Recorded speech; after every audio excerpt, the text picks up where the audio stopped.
Israel से दो दो हाथ करने के लिए इस वक्त भी ईरान की आवाम में जोश और वलवला बरकरार है। भले ही ईरान इसराइल जंग खत्म हो गई हो, लेकिन आज भी ईरान के करीब 58% लोग इसराइल के खिलाफ लड़ाई में हिस्सा लेने के लिए तैयार हैं। मीडिया रिपोर्ट बता रही है कि ईरान की सरकारी ब्रॉडकास्टिंग एजेंसी IRIB की तरफ से कराए गए एक सर्वे में ये बात सामने आई है। गौरतलब है कि एयर डिफेंस सिस्टम ने बड़ी तादाद में इस्राएली मिसाइलों और जासूसी ड्रोन को तबाह किया। इतना ही नहीं, इसराइल में घुसकर ईरानी मिसाइलों ने जबरदस्त तबाही मचाई, जिससे वहां पासदाराने इस्लाम और फौज को लेकर भरोसा और मजबूत हुआ है। ईरान की जनता अपने देश में बैलिस्टिक मिसाइल प्रोग्राम से बेहद खुश है और मानती है कि इसे और ज्यादा बढ़ाया जाना चाहिए। सर्वे में ये बात सामने आई है कि इसराइल को भारी नुकसान पहुंचाने के बाद ईरान की आवाम इस्लामिक रिपब्लिक के लिए गर्व से भरी हुई है। World-class faculty, cutting-edge labs and immersive learning. A vibrant campus life beyond the classroom. SGT University, nurturing future leaders.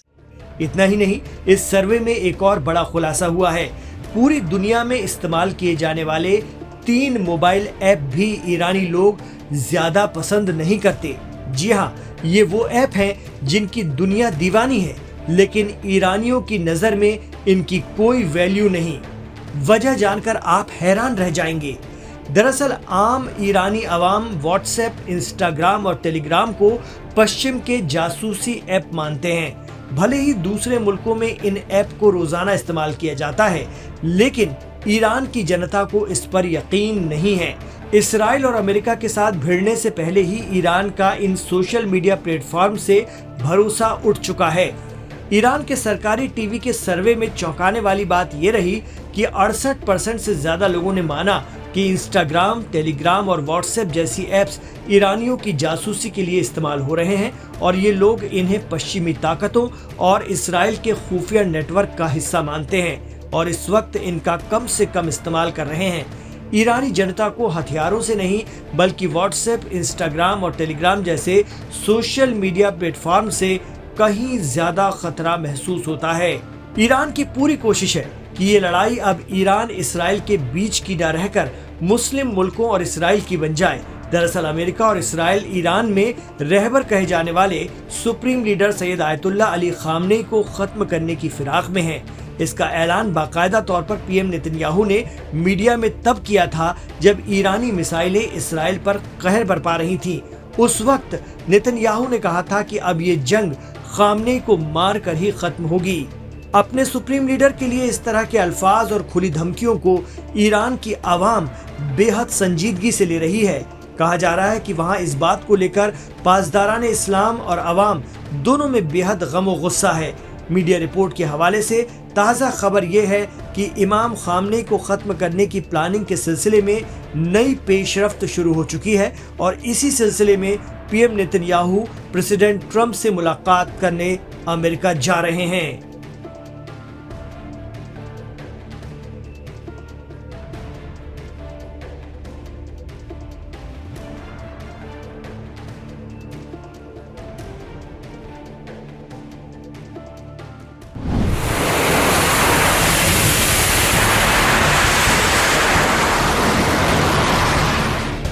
America को एयरबेस देने और अपनी जमीनों को ईरान के खिलाफ इस्तेमाल करने देने की कीमत अरब मुल्कों को चुकानी पड़ेगी। जी हाँ, ईरान इसराइल जंग में जिस तरह से ईरान ने आक्रामक रुख दिखाया है, उसके बाद से मिडिल ईस्ट के अन्य देशों की सिट्टी पिट्टी गुम है। कतर में अमेरिकी एयरबेस पर हमले के बाद सऊदी अरब को भी डर है कि कहीं उस पर भी कोई मिसाइल न दाग दी जाए। मीडिया रिपोर्ट बता रही है कि इसी खौफ में सऊदी ने अमेरिकी third missile defence system active कर दिया है। सऊदी अरब की डिफेंस मिनिस्ट्री ने खुद इस बात की तस्दीक की है। दरअसल 12 दिनों की जंग में जब ईरान ने इसराइल को मारना शुरू किया तो अमेरिका को भी उतरना पड़ा था। अब मिडिल ईस्ट में अमेरिका उतरेगा तो अरब देशों में मौजूद अमेरिका के ठिकानों से ही ईरान पर हमला होता है। जहाज वहीं से उड़ते हैं। अरब देश चाहें या ना चाहें, अमेरिका वहां से अपना काम अंजाम देता है। फिर कतर के अमेरिकी ठिकानों पर हमला करके ईरान ने भी दिखा दिया कि वो लिहाज नहीं करेगा। लेकिन अब खाड़ी देश सहम गए हैं। सऊदी में थाड एक्टिव करने के पीछे भी यही वजह मानी जा रही है। खाड़ी देशों में कतर, कुवैत, जॉर्डन, बहरीन और सऊदी अरब में अमेरिकी एयरबेस हैं। हालांकि सऊदी और ईरान में फिलहाल संबंध ठीक ठाक हैं, लेकिन इनकी पुरानी हिस्ट्री कोई बहुत अच्छी नहीं है। Aim right, achieve big. At KR Mangalam University, we provide you the platform to turn your dreams into reality. At KR Mangalam University. वैसे भी ईरान ने पहले ही धमकी दी थी कि जो भी उसके खिलाफ अमेरिका की मदद करेगा वो ईरान का दुश्मन माना जाएगा और ईरान उस पर भी हमला करेगा। कहा जा रहा है कि थाड दुनिया का सबसे एडवांस एयर डिफेंस सिस्टम है और सऊदी के अलावा इसराइल में भी ये तैनात है। लेकिन 12 दिनों की जंग में थाड और आयरन डोम जैसे एयर डिफेंस सिस्टम का ईरानी हमलों से जो हाल हुआ उसे दुनिया ने देखा है। ईरानी मिसाइलों की बारिश थाड भी ठीक से नहीं रोक पाया और इसराइल को भारी नुकसान उठाना पड़ा।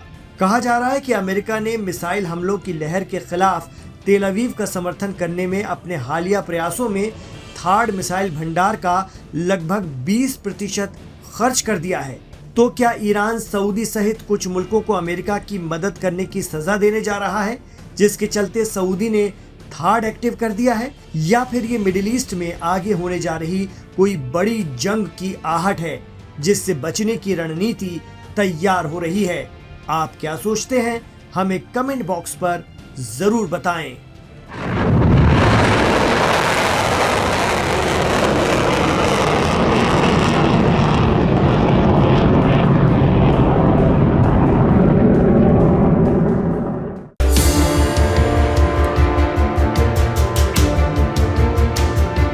कहते हैं जब अपने ही गद्दारी पर उतर आए तो दुश्मनों की जरूरत ही नहीं होती।